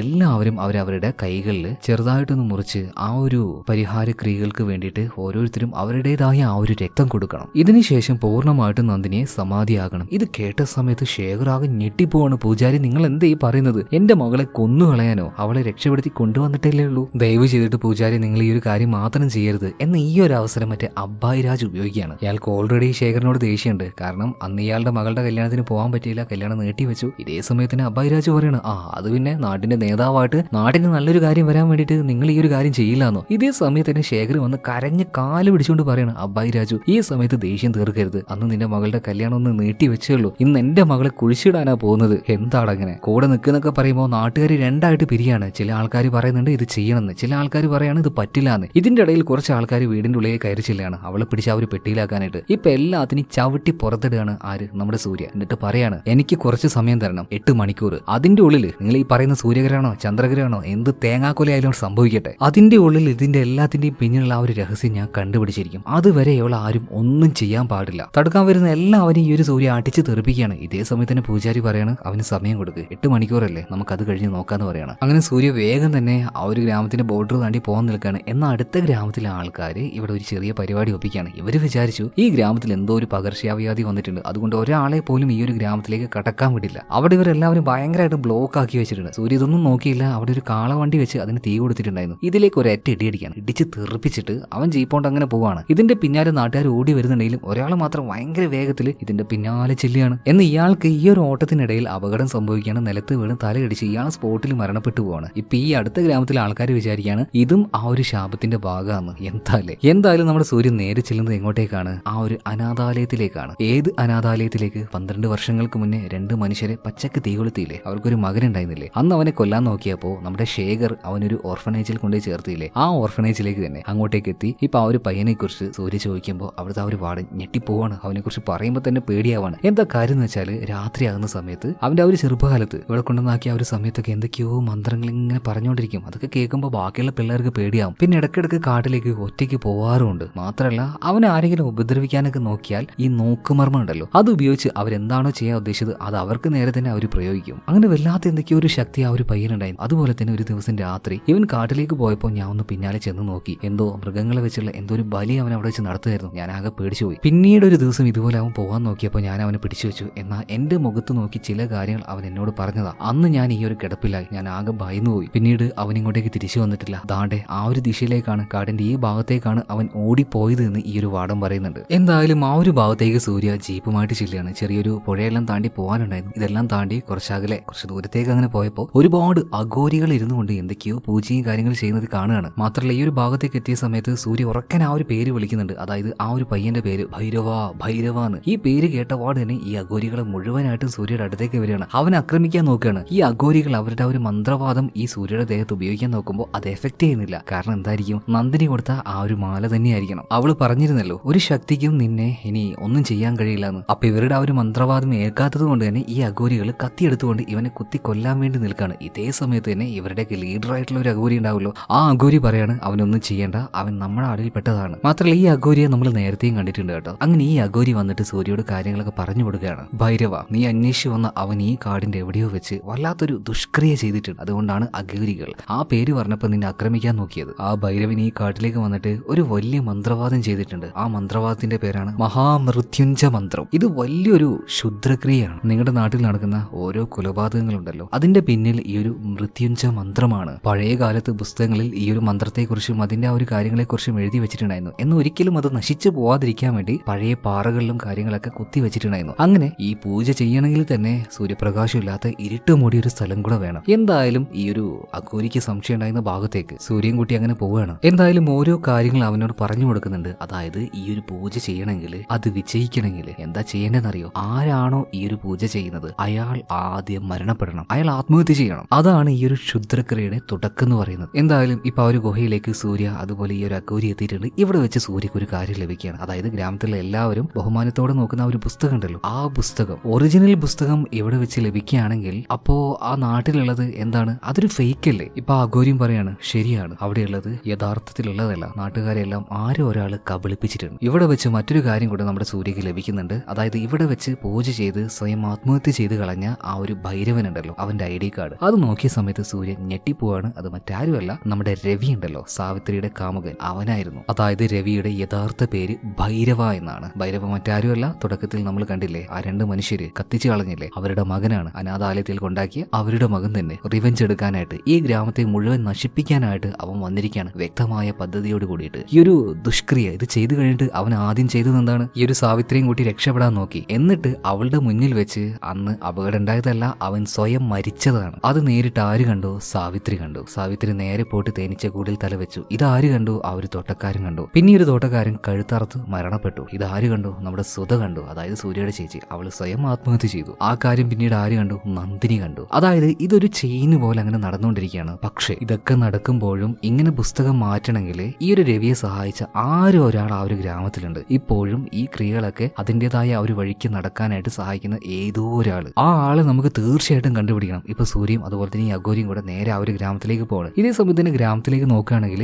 ഇവര് പറഞ്ഞ ആ ഒരു 8 മണിക്കൂർ കഴിഞ്ഞിട്ടുണ്ട്. അതുകൊണ്ട് തന്നെ നാട്ടുകാരെല്ലാവരും കൂടിയിട്ട് നമ്മുടെ നന്ദിനിയെ ആ ഒരു പെട്ടിയിലേക്ക് ആക്കുകയാണ്. പരമാവധി കരഞ്ഞുകൊണ്ട് ശേഖർ പറയാൻ നോക്കുന്നുണ്ടെങ്കിലും ഇതൊന്നും ആരും കേൾക്കുന്നില്ല കേട്ടോ. എന്തായാലും അവൾ ആ ഒരു പെട്ടിയിലേക്കാണ് ജീവനോടെ അവളെ സമാധിയാക്കാൻ വേണ്ടി പോവാണ്. നാട്ടുകാരെല്ലാവരും അതിന്റെ പിന്നാലെ പോകുന്നുണ്ട്. മുന്നിൽ തന്നെ പൂജാരിയും. എന്നാൽ 3 ആൾക്കാർ ഇതിന്റെ പിന്നാലെ പോകുന്നില്ല. ഒന്ന് ശേഖർ, അതുപോലെ തന്നെ നന്ദിനി ചികിത്സിക്കുന്ന ആ ഒരു ഡോക്ടർ, പിന്നെ അബ്ബായി രാജു. നാട്ടുകാർ കാണിക്കുന്ന ഈ ഒരു മണ്ടത്തരം അല്ലെങ്കിൽ ഈ ഒരു വൃത്തികെട്ട പരിപാടിക്ക് കൂട്ടു നിൽക്കാൻ അവനും എന്തോ മനസ്സ് വന്നില്ല. ഇതേ സമയത്ത് തന്നെ സൂര്യ, ആ അഘോരി, ഇവർ രണ്ടുപേരും ഇങ്ങോട്ടേക്ക് വരാൻ നിൽക്കുമ്പോൾ ഇവരുടെ അടുത്ത ഗ്രാമത്തിലെ ആ ഒരു വഴി താണ്ടിക്കൊണ്ട് വേണ്ട ഇങ്ങോട്ടേക്ക് വരാൻ. എന്നാൽ ഇങ്ങോട്ടേക്ക് ആരും വരാതിരിക്കാനായിട്ട് ആ ഗ്രാമത്തിലുള്ള ആൾക്കാർ വീണ്ടും അവിടെ ട്രാപ്പും കാര്യങ്ങളും സെറ്റ് ചെയ്തിരിക്കുകയാണ്. ഇപ്പൊ ഈ അഘോരി പറയാണ്, ഇത് നീ നോക്കണ്ട, നീ എത്രയും പെട്ടെന്ന് തന്നെ ക്ഷേത്രത്തിലേക്ക് ചെല്ല്, അതിന്റെ ആ ഒരു വാതിലുകൾ തുറക്ക്, നാട്ടുകാർക്ക് എല്ലാവർക്കും ബോധം വരട്ടെ എന്ന് പറയാം. ഇതേ സമയത്ത് ഈ പൂജാരി, നാട്ടുകാർ ഇവരൊക്കെ എന്താ ചെയ്യുന്നത്? നന്ദിനിയെ വെച്ച ആ ഒരു പെട്ടി ഉണ്ടല്ലോ, അതൊരു സ്ഥലത്ത് കൊണ്ടുവച്ച് അതിന് ചുറ്റും ആ ഒരു പുസ്തകത്തിൽ പറഞ്ഞതുപോലെയുള്ള കാര്യങ്ങൾ അല്ലെങ്കിൽ ഒരു വൃത്തവും കാര്യങ്ങളൊക്കെ വരച്ച് ഓരോരോ കർമ്മങ്ങളായിട്ട് ആ പുസ്തകത്തിൽ എന്താണോ പറയുന്നത് അത് അതുപോലെ തന്നെ ചെയ്യാണ്. എന്നിട്ട് ആ നാട്ടുകാർ മുഴുവനും കൈമുറിച്ച് അവരുടെ ആ ഒരു രക്തം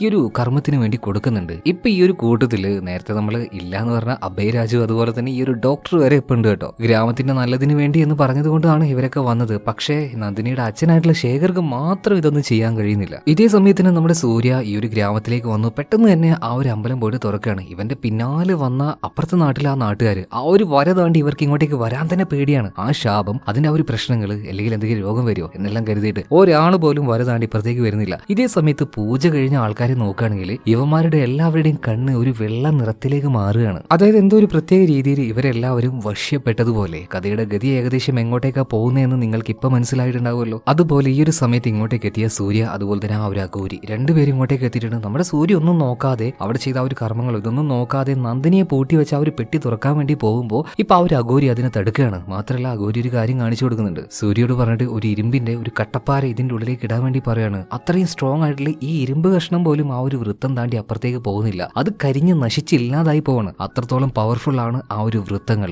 അഘോരി പറയാണ്, ഇതിന്റെ കാര്യങ്ങളൊക്കെ ഞാൻ നോക്കിക്കോളാം, പകരം നീ ഒരു കാര്യം ചെയ്യും. ഇപ്പോഴും ഭൈരവ്ക്ക് വേണ്ടി ആരും ഒരാൾ ഈ നാട്ടിൽ നിന്നും ഹെൽപ്പ് ചെയ്യുന്നുണ്ട്. ആരാണ് അവന് വേണ്ടി ആ ഒരു പുസ്തകം മാറ്റി വെച്ചിട്ടുണ്ടാവുക? പെട്ടെന്ന് തന്നെ അയാളെ നീ കണ്ടുപിടിക്കുക. ഇതേ സമയത്തിന് നമ്മുടെ സൂര്യക്ക് സംശയം ആദ്യം തന്നെ തോന്നുന്നത് നമ്മുടെ നന്ദിനിയുടെ അച്ഛനുണ്ടല്ലോ ശേഖർ, അയാളെയാണ്. കാരണം നാട്ടിലുള്ള എല്ലാവരും ഈ ഒരു പൂജയ്ക്ക് വേണ്ടി ഇങ്ങോട്ടേക്ക് വന്നു. ഇവരെല്ലാവരും വശ്യപ്പെട്ടു. ഒരു വല്ലാത്ത രീതിയിൽ ഇവരായിരിക്കുകയാണ്. അതായത് ഇവരുടെ ശരീരത്തിന്റെ കൺട്രോൾ ഇപ്പൊ ഇവരുടെ കയ്യിലല്ല. അപ്പോ ഇതിൽ നിന്നും ഒറ്റയ്ക്ക് മാറി നിൽക്കുന്ന ആളായിട്ടുള്ള ശേഖർ, അയാൾ തന്നെ. എന്തായാലും ശേഖറിന്റെ വീട്ടിലേക്ക് വേഗം തന്നെ സൂര്യ വെച്ച് പിടിക്കുകയാണ്. ഇതേ സമയത്ത് ഈ അഘോരി ഉണ്ടല്ലോ ആ ഒരു വൃത്തത്തിന്റെ ശക്തിയെ പതിയെ ഇല്ലാതാക്കാൻ തുടങ്ങുകയാണ്. സൂര്യാണെങ്കിൽ ഇതേ സമയത്ത് തന്നെ ആ ഒരു ശേഖറിന്റെ വീട്ടിലേക്ക് എത്തി. ഇപ്പൊ അയാൾ അവിടെ കാണാനില്ല. മാത്രമല്ല അതിന്റെ ഉള്ളിൽ ഫുള്ളായിട്ട് പരിശോധിക്കുന്ന സമയത്ത് ഒരു മുറിയുടെ ഒരു ഭാഗത്തായിട്ട് ഒരു കുടത്തിലൊരു ഇച്ചിരി വെള്ളം ഉണ്ടായിരുന്നു. അത് തട്ടിമറിഞ്ഞ് അതിങ്ങനെ നിലത്തോടെ ഒലിക്കുന്നുണ്ട്. പക്ഷെ ഒരു ഭാഗത്ത് എത്തിയപ്പോൾ ഈ വെള്ളം ഒലിക്കുന്നില്ല, അത് താഴോട്ടേക്ക് ഇറങ്ങുകയാണ്. വേഗം തന്നെ അവിടുത്തെ ആ ഒരു വിരിയും കാര്യങ്ങളൊക്കെ മാറ്റി നോക്കിയപ്പോൾ അതൊരു വാതിലായിരുന്നു. വാതിൽ തുറന്നപ്പോൾ അടിയിലേക്ക് ഒരു നിലവറ പോലെയുണ്ട്. പതിയെ അതിന്റെ ഉള്ളിലേക്ക് സൂര്യ ഇറങ്ങാണ്. ഇതേ സമയത്തിന് ആ അഘോരി അതിന്റെ ആ ഒരു ശക്തി ഇല്ലാതാക്കി നോക്കുമ്പോൾ ആ ഒരു പെട്ടി പൊളിച്ചുകൊണ്ട് നന്ദിനി പുറത്തേക്ക് വരികയാണ്. കാരണം അവളിപ്പോ അവളല്ല, അവളുടെ ഉള്ളിൽ ഏതോ ഒരു ചെകുത്താന്റെ ശക്തി കയറി കൂടിയിരിക്കുകയാണ്. അഘോരിക്കാണെങ്കിൽ ഇതിനെ കൂടുതലായിട്ടൊന്നും എതിർക്കാൻ കഴിയുന്നില്ല. ഇപ്പൊ സൂര്യ ആ ഒരു അറയുടെ ഉള്ളിലേക്ക് പോയില്ലേ, അവിടെ നോക്കുന്ന സമയത്ത് എന്താ കാണുന്നത്, ആ ഒരു രവിയുടെ യഥാർത്ഥ പേര് ഭൈരവ എന്നാണ്. ഇവൻ എന്താണോ ആ ഒരു ഗുഹയിൽ വെച്ച് ചെയ്തത് അതുപോലെയുള്ള ഓരോ കർമ്മങ്ങൾ ചെയ്തതിന്റെ ഓരോരോ സംഭവങ്ങൾ അവിടെ ഇവിടെയൊക്കെ കാണുകയാണ്. എന്തായാലും നമ്മുടെ സൂര്യ വിചാരിച്ചതുപോലെ തന്നെ ശേഖർ ഈ വീട്ടിൽ ഇങ്ങനെ ഒരു സെറ്റപ്പ് ഉണ്ടെങ്കിൽ ഉറപ്പായിട്ടും ഇതിന്റെ പിന്നിൽ ശേഖർ തന്നെയായിരിക്കുമല്ലോ. മാത്രമല്ല ഇയാൾ അവിടെ കാണാനുമില്ല. ഇങ്ങനെ ആ ഒരു മുറിയിൽ പരിശോധിക്കുന്ന സമയത്ത് നമ്മുടെ സൂര്യക്ക് ഒരു ഫോട്ടോ കിട്ടുകയാണ്. ആ ഫോട്ടോയുമായിട്ട് അവനിങ്ങനെ നടക്കാണ്. അവസാനം ഒരു മൂലക്കിരുന്ന് മുങ്ങിക്കൊണ്ടിരിക്കുന്ന ശേഖറിനെ കാണാണ്. ഇയാളോട് ഈ ഫോട്ടോ കാണിച്ചിട്ട് ഇതൊക്കെ ആരൊക്കെയാണെന്ന് ചോദിക്കുകയാണ്. അതിലുള്ള രണ്ടുപേര് ആ അച്ഛനും അമ്മയും മറ്റാരുമല്ല, തുടക്കത്തിൽ ഈ നാട്ടുകാർ കത്തിച്ചു കളഞ്ഞ ആ രണ്ടാൾക്കാർ തന്നെ. അതുപോലെ തന്നെ കൂടെയുള്ളത് ഭൈരവ. പിന്നെ ചെറിയൊരു പെൺകുട്ടി കൂടെ ആ ഒരു ഫോട്ടോയിലുണ്ടായിരുന്നു. ആ പെൺകുട്ടി അവിടെ അവൾക്ക് എന്താ സംഭവിച്ചെന്ന് ചോദിച്ചപ്പോൾ ഇപ്പൊ ശേഖർ പറയാണ്, അന്ന് എല്ലാവരും കൂടെ അവരെ കൊല്ലാനായിട്ട് അവരെ വീട്ടിൽ നിന്ന് വലിച്ചഴിച്ച് കൊണ്ടുപോയി അവരെ ആ ഒരു വീട്ടിന്റെ മുന്നിൽ മരത്തിൽ കെട്ടിയിട്ട് കത്തിച്ചില്ലേ. ഈ ഒരു കാര്യം കണ്ട് അതിന്റെ ഉള്ളിലുണ്ടായിരുന്ന ആ ഒരു പെൺകുട്ടി വല്ലാതെ പേടിച്ചു പോയി. അവൾക്ക് അപസ്മാരം, വിറയലും എല്ലാ കാര്യങ്ങളും വന്നു. എന്നാൽ നാട്ടുകാരും കാണാതെ ആ ഒരു കുട്ടിയെ ഞാൻ എന്റെ വീട്ടിലേക്ക് കൊണ്ടുവന്നു. ഒരു വിവരവും ഞാൻ ആരും അറിയിച്ചില്ല. അത് മറ്റാരുമല്ല, എന്റെ മകളായിട്ടുള്ള നന്ദിനിയാണ്. ഇതുകൂടെ കേട്ടപ്പോ നമ്മുടെ സൂര്യ ഉണ്ടല്ലോ ഞെട്ടിത്തരിച്ചു പോവാണ്. ഇതേ സമയത്ത് ആ അഘോരി നന്ദിനിയെ അല്ലെങ്കിൽ അവളുടെ ഉള്ളിൽ ആ ഒരു പൈശാചിക ശക്തി പിടിച്ചു വെക്കാൻ നോക്കിയപ്പോ ഈ അഘോരിയെ കൊണ്ടൊന്നും പറ്റുന്നില്ല. ഇയാളൊക്കെ തട്ടി തെറിപ്പിച്ചു കളയാണ്. എന്നാൽ അവളുടെ ഉള്ളിൽ ആ ഒരു ദുഷ്ടശക്തിയൊന്നുമല്ല, അവള് തന്നെയാണ് യഥാർത്ഥ ആ ഒരു പ്രതികാരദാഹിയായിട്ടുള്ള ആ ദുഷ്ടശക്തി. തന്റെ അച്ഛനെയും അമ്മയും നാട്ടുകാരെല്ലാവരും കൂടെ കത്തിച്ചു കളഞ്ഞില്ലേ, അതിന്റെ പ്രതികാരം വീട്ടണ്ടേ, അതിനുവേണ്ടി തന്നെയാണ് അവൾ വന്നിരിക്കുന്നത്. അവളുടെ ചേട്ടൻ ഭൈരവ, അതായത് രവി, അവൻ ഏതൊക്കെ രീതിയിൽ ആ ഒരു അഥർവ മന്ത്രങ്ങൾ ഉപയോഗിച്ചോ അതേ രീതിയിൽ തന്നെ സാവിത്രി അത് ചെയ്യുകയാണ്. കാരണം ഈ ഒരു കർമ്മം ഇവിടെ പൂർത്തിയായിട്ടില്ല, അതിന് ചില കാര്യങ്ങൾ കൂടെ ചെയ്യാനുണ്ട്. അവളത് ചെയ്യുകയാണ്. അതായത് അവളുടെ അച്ഛനെയും അമ്മയും കെട്ടിയിട്ട് കത്തിച്ച ആ ഒരു മരത്തിൽ മുഴുവനായിട്ടും ഒരു തീജ്വാല തന്നെ അവൾ പടർത്തുന്നുണ്ട്. മാത്രമല്ല ഈ ആളുകൾ അവളുടെ ശരീരത്തിന്റെ കൺട്രോൾ ഇപ്പൊ അവരുടെ കയ്യിലല്ലോ. ഈ നാട്ടുകാർ മുഴുവനായിട്ടും പതിയെ കത്തിക്കൊണ്ടിരിക്കുന്ന ഈ മരത്തിന്റെ അടുത്തേക്ക് പോയിക്കൊണ്ടിരിക്കുകയാണ്. അതേ മരത്തിൽ വെച്ച് തന്നെ എല്ലാത്തിനെയും കത്തിക്കാനാണ് സാവിത്രിയുടെ പദ്ധതി. സോറി, സാവിത്രി അല്ല, ഇടയ്ക്ക് പേര് മാറിപ്പോകുന്നുണ്ട് അല്ലേ, നന്ദിനിയുടെ പദ്ധതി. ഇതേ സമയത്ത് അങ്ങോട്ടേക്ക് വന്ന നമ്മുടെ സൂര്യ ഇതിനെ തടുക്കാൻ നോക്കുകയാണ്. ഇപ്പോ നന്ദിനിയോട് പറയുന്നുണ്ട്, അവൾ കേൾക്കുന്നില്ല, അവൾ മറ്റെന്തോ ഒരു അവസ്ഥയിലായി നിൽക്കുകയാണ്, ആ ഒരു ശക്തി ഉള്ളിലേക്കൊക്കെ കയറിയിട്ട്. അതുപോലെ നാട്ടുകാരത് പറയാൻ നോക്കുമ്പോൾ ഇവർക്കൊന്നും ഒരു ബോധവുമില്ല. ഇവരെ കാലെല്ലാം തട്ടിയിട്ട് ഇവർ വീഴ്ത്താൻ നോക്കുമ്പോൾ വീണോടത്തുനിന്ന് എഴുന്നേറ്റ് നടക്കുകയാണ്. ഇപ്പൊ നന്ദിനിയുടെ അടുത്തേക്ക് ചെല്ലുന്നുണ്ട്. അവളോട് പറയാണ്, അന്ന് രണ്ടുപേരുടെ മരണമാണ് ഇവിടെ സംഭവിച്ചത്. പക്ഷെ നീ ചെയ്യാൻ പോകുന്നതോ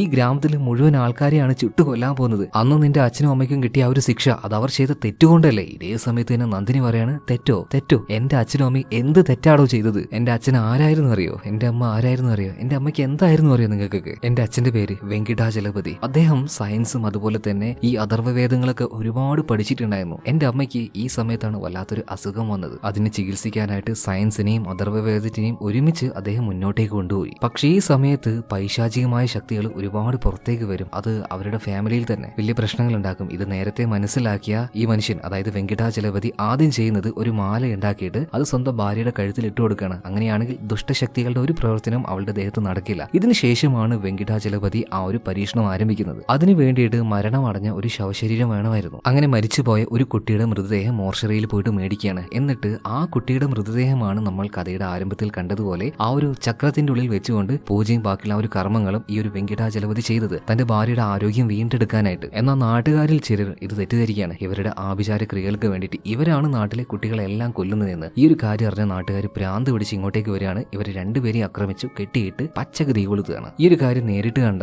നമ്മുടെ നന്ദിനിയുടെ മാനസിക നില തെറ്റിപ്പോവാണ്. അവൾക്ക് ഷിവറിങ്, അതായത് വിറയലും കാര്യങ്ങളൊക്കെ വരുന്നുണ്ട്. ഇതൊന്നും നാട്ടുകാർ അറിയാതെ അവൾ എടുത്ത് വളർത്തിയത് മറ്റാരുമല്ല, നമ്മുടെ ശേഖറാണ്. എന്നാൽ ഈ വെങ്കിടാചലപതി രണ്ട് പിള്ളേരെയും, ഭൈരവനെയും അതുപോലെ തന്നെ നന്ദിനിയും ചെറുപ്പത്തിൽ വളർത്തുന്ന സമയത്ത് ഇവർക്ക് ചെറിയ പ്രായം മുതലേ തന്നെ അഥർവവേദങ്ങളിലെ പല വാക്യങ്ങൾ പറഞ്ഞു കൊടുത്തിട്ടുണ്ടായിരുന്നു, ഒരു താരാട്ട് പാട്ട് പോലെ. സോ രണ്ടുപേരുടെയും മനസ്സിൽ അത് ഉറച്ചുപോയി. അതുകൊണ്ടാണ് അനാഥാലയത്തിലേക്ക് വിട്ട ഈ ഒരു ഭൈരവനുണ്ടല്ലോ ഇതുപോലെയുള്ള സ്വഭാവങ്ങൾ കാണിച്ചതും ഈ ബാക്കിയുള്ള പിള്ളേരെ നോക്കുമർമ്മത്തിലൂടെ നിയന്ത്രിക്കാൻ കഴിഞ്ഞതൊക്കെ. എന്തായാലും ഒരു പ്രായമായ സമയത്ത് നന്ദിനിയെ കാണാനായിട്ട് അവൻ ഇങ്ങോട്ടേക്ക് വരികയാണ്. രണ്ടുപേരും കൂടെ, നന്ദിനിയും ഭൈരവയും കൂടെ ഇങ്ങനെ കാര്യങ്ങൾ പ്ലാൻ ചെയ്യാണ്. ഇതുപോലൊരു ക്ഷുദ്രക്രിയ ഈ ഒരു നാട്ടിൽ ചെയ്യാം, അതിനുവേണ്ടി ഞാൻ തന്നെ സ്വയം മരിച്ചോളാം. പക്ഷേ ഈ മണ്ടന്മാരായിട്ടുള്ള നാട്ടുകാരെ പറ്റിക്കാനായിട്ട് ഇവർ നോക്കുന്ന ആ ഒരു പുസ്തകം ഉണ്ടല്ലോ, അതിലെല്ലാ കാര്യങ്ങളും മാറ്റേണ്ടത് എന്നുള്ളത് നിന്റെ ചുമതലയാണ്. അങ്ങനെ നമ്മുടെ നന്ദിനിയാണ് ഈ പൂജാരി വായിക്കുന്ന ഓരോ കാര്യങ്ങളും. അത് ഫേക്ക് ആയിട്ടുള്ള ബുക്കാണ്, അതെല്ലാം എഴുതി വെച്ചത് നന്ദിനിയാണ്. ഒരിക്കലും നല്ല മനുഷ്യര് ചെയ്യാൻ പാടില്ലാത്ത കാര്യങ്ങളാണ് അതിൽ നന്ദിനി എഴുതി വെച്ചിട്ടുള്ളത്. ഇവർക്ക് ആ ഒരു ക്ഷുദ്രക്രിയ അതിൻ്റെതായ വഴിയിൽ നടക്കാൻ വേണ്ടി മാത്രം. എന്തായാലും അത് ഇവർ ചെയ്തു. അതിന്റെ ആ ഒരു ഏറ്റവും അവസാന സമയത്തിലാണ് ഇപ്പൊ നന്ദിനി നിൽക്കുന്നത്. മാത്രമല്ല നന്ദിനിയുടെ ഉള്ളിൽ അവളുടെ ചേട്ടന്റെ ആത്മാവ്, ഭൈരവിയുടെ ആത്മാവ് കൂടെ ഉണ്ട്. ഇപ്പൊ പരമാവധി നന്ദിനിയെ തടുക്കാനായിട്ട് സൂര്യ ശ്രമിക്കുന്നുണ്ട്. എന്നാൽ ഇതേ സമയത്ത് തന്നെ അവളുടെ ഉള്ളിലുള്ള ആ ഒരു ആത്മാവ് സൂര്യ ആക്രമിക്കാൻ ശ്രമിക്കുമ്പോൾ സൂര്യയുടെ കഴുത്തിൽ ആ ഒരു മാലയുണ്ടല്ലോ, അതായത് നമ്മുടെ നന്ദിനിയുടെ അച്ഛൻ അദ്ദേഹത്തിന്റെ ഭാര്യയ്ക്ക് വേണ്ടി കൊടുത്ത ആ ഒരു മാല, അത് പിന്നീട് നന്ദിനിക്ക് കിട്ടി. നന്ദിനി ആ ഒരു മാല ആർക്ക് കൊടുത്തു? സൂര്യക്ക് കൊടുത്തു. സോ ആ ഒരു മാലയുടെ പവർ കാരണം ഇപ്പൊ ഭൈരവിയുടെ ആത്മാവിന് സൂര്യ ഒന്നും ചെയ്യാൻ കഴിയുന്നില്ല. ഇപ്പാണ് സൂര്യക്ക് ഈ ഒരു മാലയുടെ കാര്യം ഓർമ്മ വരുന്നത്. ഇപ്പൊ ആ ഒരു മാല പിടിച്ചുകൊണ്ട് നന്ദിനിയെ വിളിക്കുകയാണ്. നന്ദിനി, നീ എന്നെ എത്രത്തോളം സ്നേഹിച്ചത് കൊണ്ടാണ് നീ ഇത്രയും വില കൊടുക്കുന്ന ആ ഒരു മാല നീ എനിക്ക് സമ്മാനമായിട്ട് തന്നത്? നീ എന്നെ അത്രയും പ്രണയിക്കുന്നില്ല, അത് സത്യമല്ലേ എന്ന് ഇതൊന്നും മൈൻഡ് ചെയ്യാതെ നന്ദിനി ആ ഒരു വൃത്തത്തിന്റെ ഉള്ളിൽ വെച്ചുകൊണ്ട് തന്നെ ആ മന്ത്രങ്ങൾ ചൊല്ലിക്കൊണ്ടേയിരിക്കുകയാണ്. ഇതേ സമയത്ത് നാട്ടുകാർ മുഴുവനും ആളി പടരുന്ന ആ ഒരു മരത്തിന്റെ അടുത്തേക്ക് പോയിക്കൊണ്ടിരിക്കുകയാണ്, ഈയാമ്പാറ്റകളെ പോലെ. എന്ത് പറഞ്ഞിട്ട് നന്ദിനി കേൾക്കുന്നില്ല എന്ന് മനസ്സിലാക്കിയ സൂര്യ എന്ത് ചെയ്യാന്ന് അറ്റ കൈ പ്രയോഗിക്കുകയാണ്. ഒരു കത്തി എടുത്ത് അവന്റെ വയറ്റിലേക്ക് ഒരൊറ്റ കുത്തുകുത്താണ്. ഇത് കണ്ടപ്പോൾ നന്ദിനിക്ക് സഹിക്കാൻ കഴിഞ്ഞില്ല. അവൾ ഓടി വരികയാണ്. നീ എന്തിനെങ്ങനെ ചെയ്തെന്നൊക്കെ ചോദിക്കുന്നുണ്ട്. ഇതേ സമയത്ത് സൂര്യ പറയാണ്, അന്ന് നാട്ടുകാർക്ക് അബദ്ധം പറ്റി, 2 കൊലപാതകം ചെയ്തു. ഇന്ന് നന്ദിനി നിനക്ക് അബദ്ധമല്ല പറ്റാൻ പോകുന്നത്, നീ അറിഞ്ഞുകൊണ്ടാണ് ഇത്രയും ആൾക്കാരെ കൊല്ലാൻ പോകുന്നത്. അത് വേണ്ട നന്ദിനി എന്നൊക്കെ പറയുമ്പോൾ നന്ദിനി ഇപ്പൊ സൂര്യയെ കെട്ടിപ്പിടിച്ച് കരയാണ്. എന്നിട്ടും അവൾ അത് നിർത്തുന്നില്ല. അവൾ മന്ത്രങ്ങൾ വീണ്ടും ചൊല്ലാൻ തുടങ്ങുകയാണ്. ഈ ആളുകൾ മുഴുവനായിട്ട് വീണ്ടും ആ ഒരു മരത്തിന്റെ അടുത്തേക്ക് പോയിക്കൊണ്ടേയിരിക്കുകയാണ്. തീ ആളി പടരുന്നുണ്ട്. ഇവിടെ വെച്ച് നമ്മുടെ സൂര്യ എന്ത് ചെയ്യും? അവനൊന്നും നോക്കിയില്ല, സ്വന്തം വയറ്റിന്ന് കത്തി ഊരിയെടുക്കുകയാണ്. അത് വെച്ച് നന്ദിനിയുടെ വയറ്റത്തേക്ക് കുത്തുകയാണ്, അവളെ കൊന്നുകളയാണ്. ഇതോടെ ആ ഒരു മന്ത്രങ്ങൾ നിൽക്കുന്നുണ്ട്. ആളുകൾക്കൊക്കെ ബോധം വരികയാണ്. മാത്രമല്ല നമ്മുടെ സൂര്യയുടെ കയ്യിൽ കിടന്ന് നന്ദിനി പെടഞ്ഞുകൊണ്ടിരിക്കുകയാണ്. ആ സമയത്ത് അവളുടെ നെറ്റിയിൽ ഒന്ന് ചുംബിക്കുന്നുണ്ട്. കാരണം അവന്റെ ആ ഒരു പ്രണയം അവനിവിടെ ത്യാഗം ചെയ്യാണ്. അത്രയും വിലപ്പെട്ടതാണ് നന്ദിനി ഈ സൂര്യക്ക്. എന്നിട്ടും ഇതുപോലൊരു മഹാപാപം അവൾ ചെയ്യാതിരിക്കാനായിട്ട് അതിനുവേണ്ടി മാത്രം അവളെ കൊല്ലുകയാണ് സൂര്യ. പിറ്റേ ദിവസമായി ഇപ്പൊ ശേഖർ, അതുപോലെ തന്നെ അബ്ബാരാജു, എല്ലാവരും പൂജാരി, എല്ലാവരും ഈ രഹസ്യങ്ങൾ അറിയാണ്. ഇവരെല്ലാം ചെയ്തു പോയ ആ ഒരു വലിയ തെറ്റിനെ കുറിച്ച് ഇവർക്ക് ബോധം വന്നു. ആ ഒരു തലയിൽ ചെളി നിറച്ച മനുഷ്യന്മാരൊക്കെ അതൊക്കെ എടുത്ത് കളയാണ്. ഇതൊക്കെ ചെയ്ത് തെറ്റാണെന്ന് മനസ്സിലാക്കുകയാണ്. അതുപോലെ തന്നെ മരണപ്പെട്ടു പോയ നന്ദിനിയുടെ ആ ഒരു മൃതദേഹം ഇവർ നല്ല രീതിയിൽ തന്നെ അടക്കം ചെയ്യാണ്. ആ കുടുംബത്തിന് സംഭവിച്ചത് എല്ലാവരും മരണപ്പെട്ടു പോയില്ലേ? ഇനി അവർക്ക് എന്താണ്? അവർക്ക് നീതി ലഭിച്ചോ? ഇല്ല. എന്നാലും വരാനിരിക്കുന്ന വലിയൊരു ദുരന്തത്തെ തന്നെ നമ്മുടെ സൂര്യ ഇല്ലാതാക്കിയിട്ടുണ്ട്. അങ്ങനെ അവസാനമായിട്ട് നമ്മുടെ സൂര്യയെ കാണിക്കുകയാണ്. അവന്റെ കണ്ണുകളിൽ എന്തോ ഒരു മാറ്റം പോലെ, എന്തെന്നറിയില്ല. കാരണം ഭൈരവൻ ഉണ്ടാക്കി വെച്ച ആ ഒരു ചെയിൻ റിയാക്ഷൻ ഉണ്ട്, മഹാമൃത്യുഞ്ജ മന്ത്രം. അത് ഉപയോഗിച്ചിട്ട് ആ ചെയിനിലേക്ക് ഇപ്പോൾ നമ്മുടെ സൂര്യയും പെട്ടിരിക്കുകയാണ്. കാരണം നന്ദിനി മരണപ്പെടുന്നത് തൊട്ടടുത്തിരുന്നുകൊണ്ട് കണ്ടത് ആരാണ്? സൂര്യയാണ്. ഇനി അടുത്തത് സൂര്യക്ക് എന്താ വരാൻ പോകുന്നത്? ഇനി എന്തായിരിക്കും ഇവിടെ സംഭവിക്കാൻ പോകുന്നത്? ഒന്നും അറിയില്ല. ഇതിന്റെ അടുത്ത ഭാഗം വന്നാലേ നമുക്കത് മനസ്സിലാക്കാൻ പറ്റുള്ളൂ. എന്തായാലും കഥ എങ്ങനെയുണ്ട്? ഇഷ്ടമായ വീഡിയോ ലൈക്ക് ചെയ്യുക, പറയുക. ഇതുപോലുള്ള ട്വിസ്റ്റഡ് ആയിട്ടുള്ള കഥകൾ നിങ്ങൾക്ക് വേണമെങ്കിൽ തീർച്ചയായിട്ടും പറയുക. പിന്നെ ചാനൽ സബ്സ്ക്രൈബ് ചെയ്യുന്ന കാര്യം, കൂട്ടുകാർക്ക് ഷെയർ ചെയ്യുന്ന കാര്യം, ഇതൊന്നും മറക്കാതിരിക്കുക. അപ്പോൾ അടുത്ത വീഡിയോയിൽ നമുക്ക് വീണ്ടും കാണാം. Okay, by.